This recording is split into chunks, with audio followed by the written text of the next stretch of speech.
Bonsoir mesdames et messieurs, bienvenue dans cette grande édition d'information sur FM Télévision pour vous informer. Commençons par cette brève. Paul Kagame est le grand absent du mini-sommet de Luanda qui s'est ouvert ce mercredi l'après-midi entre la RDC et le Rwanda sous la médiation du président angolais Joao Lourenço en présence du facilitateur Uhuru Kenyatta notamment.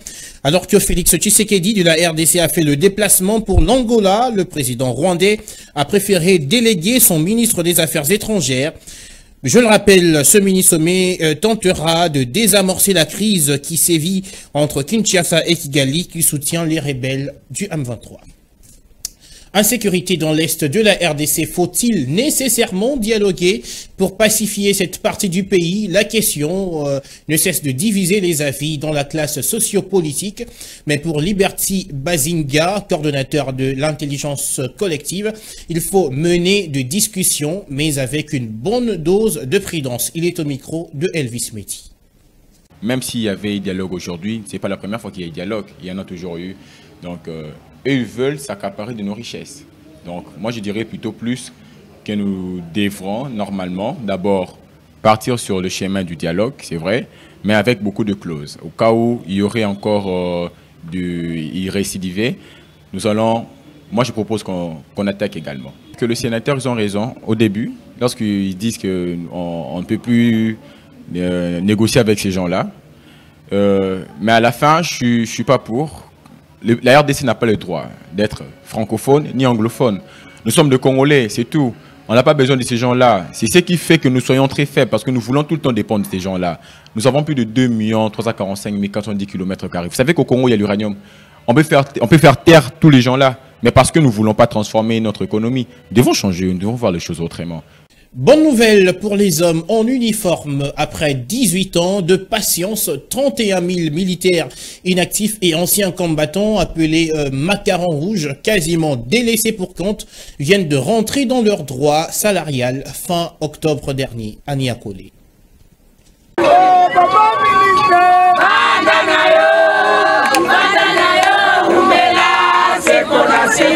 Le ministre de la Défense nationale et ancien combattant, Dr Gilbert Kabanda, aura bataillé ferme pour mettre un terme définitif à leur calvaire. Leurs bénéfices s'inscrivent dorénavant dans la durée de leur carrière militaire en attendant leur mise à la retraite. Les Dr Gilbert Kabanda Kourenga, sous l'impulsion du commandant suprême des FARDC Félix Tshisekedi et du chef du gouvernement Jean-Michel Samalou Kondé, n'aura ménagé aucun effort pour obtenir ces résultats salutaires pour 31 000 inactifs et macarons rouges dans le rang des FARDC. Notons que cette action du ministre de la Défense nationale et ancien combattant procède du reste de la mise en œuvre du plan d'action du ministre Kabanda Kourenga et c'est qu'il met sans relâche à l'exécution tous les piliers concomitamment du programme du gouvernement de la République. Qu'il s'agisse, comme c'est le cas ici, du bien-être social du soldat congolais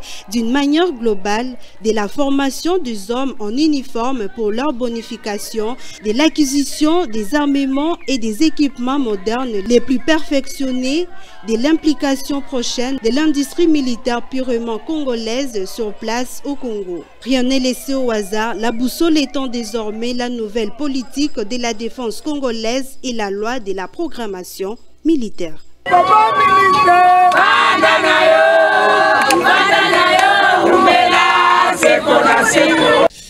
L'on commémore le 104e anniversaire de la journée internationale de l'armistice au ministère de la Défense. Séraphine Kiloubou, sa vice-ministre, a présidé mardi une cérémonie solennelle à ce sujet devant plusieurs hautes personnalités du pays. Ania Kole, une fois de plus. Il s'agissait d'une cérémonie qui se tient au moment où le président de la République concentre toute son énergie sur la situation sécuritaire préoccupante de l'Est. S'adressant devant le sénateur, généraux, officiers et supérieurs et subalternes, la vice-ministre de la Défense, Séraphine Kiloubou, a appelé la génération actuelle à marcher sur le même chemin afin de parvenir à la victoire. Une telle histoire doit être enseignée à nos enfants. C'est pourquoi, chaque année, le secrétariat général aux anciens combattants organise la semaine des anciens combattants. Pour que chaque Congolais s'en souvienne et honore les différents faits d'armes de nos anciens combattants. Pour sa part, le général Symphoros est revenu sur l'historique glorieuse de l'armée congolaise, ponctuée de plusieurs hauts faits militaires depuis l'existence de la force publique. La rencontre de ce jour fait écho de la journée de l'armistice commémorée le 11 novembre de chaque année depuis 1914 et 1918, marquant ainsi la fin de la Première Guerre mondiale. Il s'agit en significatif d'une convention conclue entre les belligérants pour suspendre les hostilités sans mettre définitivement fin à l'état de guerre. S'il faudrait évoquer les noms de quelques fils du pays qui ont combattu en Abyssinie et ont continué à servir dans l'armée nationale congolaise après l'indépendance. Nous citons Louis Bobozo, Eugène Edeya, Norbert Moukematsuku, Sasa Mwaka et Lolomo. Que nous saluons leur mémoire et paix à leur âme. En somme, la vice-ministre de la Défense nationale et ancien combattant a également procédé au lancement de la journée porte ouverte des anciens combattants en présence du vice-ministre de l'Intérieur et Sécurité. Auparavant, Séraphine Kiloubou a déposé des gerbes de fleurs au mémorial des anciens combattants. Direction la province du Kasaï central où un conflit coutumier a éclaté depuis dimanche dans le territoire de Dibaya avec un bilan de 600 maisons incendiées de chefs coutumiers dont l'un en fonction et l'autre qui revient après sa fuite du phénomène Kamouinan Sapou se dispute la direction du groupement Tenda, nous dit Ruth Dinanzei dans ce récit. Selon une motion d'information présentée par un élu des Kazumba à l'Assemblée nationale, la situation sécuritaire et humanitaire devient très préoccupante dans les territoires de Dibaya au Kasaï central. Les affrontements opposent deux communautés en conflit dans les groupements des Tenda et ont occasionné des combats entre les jeunes de ces deux communautés ainsi que l'incendie de plusieurs maisons. Ce bras de fer qui prend les allures du phénomène Kamouinan Sampou remonte de la discorde de deux prétendants au pouvoir, dont le chef Tenda Chambi et son frère Tenda Bamouile Ado. La population sans-abri a fui les combats pour se réfugier au Kasaï oriental. Ce nouveau foyer de tension nécessite l'attention urgente du gouvernement afin de restaurer la paix dans cette partie du pays, mais également garantir la sécurité aux paisibles citoyens. Le député national qui a soumis cette question à l'Assemblée nationale a invité le ministre de l'Intérieur à rétablir de l'ordre urgemment et à installer le vrai chef coutumier de Benantenda. Autre chose, le ministre Patrick Mouyaya a coupé court à toute spéculation entretenue autour de l'atterrissage brusque de l'avion français à l'aéroport de Bangoka dans la ville de Kisangani. Le porte-parole du gouvernement a évoqué des menaces d'un moteur qui voulait prendre feu. C'est pourquoi l'avion a atterri en détresse. On l'écoute donc dans cet extrait choisi par Ruth Dinanzei. Beaucoup de réactions au sujet de l'avion français qui a atterri à l'aéroport de Bangoka. Ce qu'il faut savoir, c'est que c'est un avion qui a atterri en détresse parce que l'un des moteurs menaçait de prendre feu, donc la température était élevée anormalement. C'était le vendredi dernier et donc l'aéroport le plus proche où ils avaient demandé à atterrir, c'est à l'aéroport de Bangoka à Kisangani. L'avion comptait 9 membres d'équipage qui venaient, je pense, de l'île de Réunion, qui devait passer par Bujumbura à Puijamena. C'était un vol de routine d'après les rapports qui ont été faits. L'avion a été fouillé par, fouillé ou inspecté par le service, notamment de la DGM. Il y avait 9 passagers, 4 membres d'équipage et 5 autres pilotes qui devaient être qui devaient relayer d'autres dans la destination finale et qu'il n'y a pas de matière à panique. L'avion est en panne, ils attendent une intervention qui doit venir de Paris avec les matériels pour remplacer le matériel défectueux.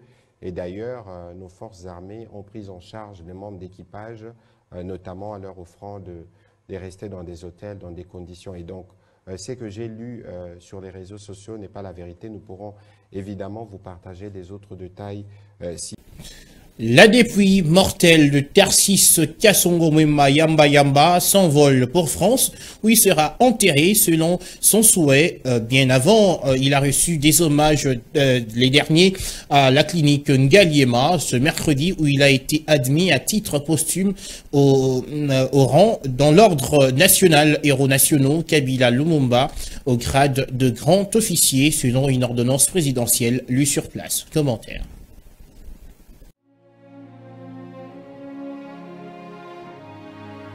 À la lumière de cette ordonnance présidentielle, cette reconnaissance est le fruit d'un travail acharné, abattu pour la nation dans le secteur de la presse par l'ancien porte-parole du président de la République, décédé d'une courte maladie il y a un peu plus d'une semaine maintenant. On parle notamment de la lutte pour la liberté de la presse, mais aussi le rayonnement du paysage médiatique que l'ancien journaliste de RFI a pris pour cheval de bataille jusqu'au crépuscule de sa vie, en tant que président du conseil d'administration de l'Agence congolaise de presse, des fonctions qu'il occupe depuis septembre dernier sur décision du chef de l'État, dont les ordonnances présidentielles ont été lues à la télévision nationale par le défunt lui-même. C'est possible de constater que la presse a perdu un grand homme, un baobab, à travers ses obsèques riches en émotions. Vos qualités intellectuelles aussi bien qu'humaines s'y prêtaient. Homme d'écoute, rassembleur, conciliateur, doté d'un leadership avéré, qualité dont l'Agence congolaise de presse a encore besoin aujourd'hui plus qu'hier pour son cheminement harmonieux, mais hélas, a déclaré avec amertume le DG de l'ACP, Bienvenue Marie Bakoumania. Un peu plus avant, c'est le porte-parole du gouvernement qui a affirmé que, je cite, « sa mort laisse un vide dans les dispositifs de communication », fin de citation. Des personnalités du pays avec à la première ligne le chef de l'État et son épouse, des professionnels des médias, des membres de la famille biologique, tous étaient présents pour rendre un dernier hommage à ce grand homme qui ferme ses yeux pour toujours. En terminant santé, la RDC fait face à la 6e vague de Covid-19. C'est le ministre de la Santé qui l'a annoncé mardi au sortir d'une réunion du comité multisectoriel de la riposte contre le coronavirus. Selon Jean-Jacques Mbungani, cette nouvelle vague est de faible intensité, bien qu'on a recensé plusieurs cas de Covid-19 ces 4 dernières semaines. On l'écoute au micro de votre rédaction. La réunion de ce jour s'est tenue autour du Premier ministre, réunissant plusieurs ministres et tous les acteurs, membres du comité multisectoriel de riposte contre la Covid-19. Cette réunion a tout son sens au regard des chiffres qui s'élèvent depuis 4 semaines durant des cas Covid-19 positifs. Il était important d'évaluer la situation. Nous avons remarqué cette hausse des cas. Mais à ce jour, nous rassurons la population parce que malgré qu'on a plus ou moins des cas élevés, mais le taux de létalité est faible. C'est-à-dire, c'est une 6e vague de la Covid-19 qui a commencé, mais en réalité, elle est de faible intensité. Au niveau du comité multisectoriel de la riposte, nous avons retenu d'abord, les conclusions seront rendues au chef de l'État, pour qu'autour de lui, une décision soit prise autour de la task force.